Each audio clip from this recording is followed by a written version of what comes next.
Reserve bank of India repo നിരക്കിൽ കുറവ് വരുത്തിയതിനാൽ താമസിയാതെ തന്നെ ഫിക്സഡ് ഡെപ്പോസിറ്റുകളുടെ പലിശ നിരക്കും ബാങ്കുകൾ കുറയ്ക്കുന്നതാണ്.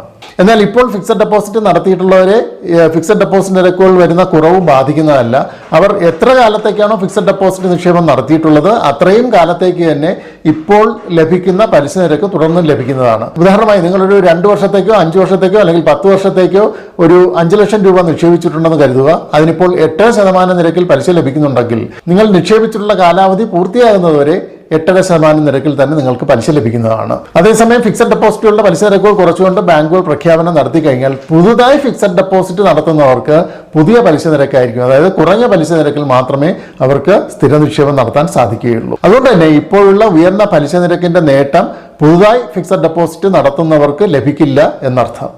അതിനാൽ നിങ്ങളൊരു ഫിക്സഡ് ഡെപ്പോസിറ്റ് നിക്ഷേപം നടത്താൻ ആഗ്രഹിക്കുന്നുണ്ടെങ്കിൽ അത് ഉടനടി തന്നെ ചെയ്യുക. ബാങ്കുകൾ അവയുടെ പലിശ നിരക്ക് കുറച്ചുകൊണ്ടുള്ള പ്രഖ്യാപനം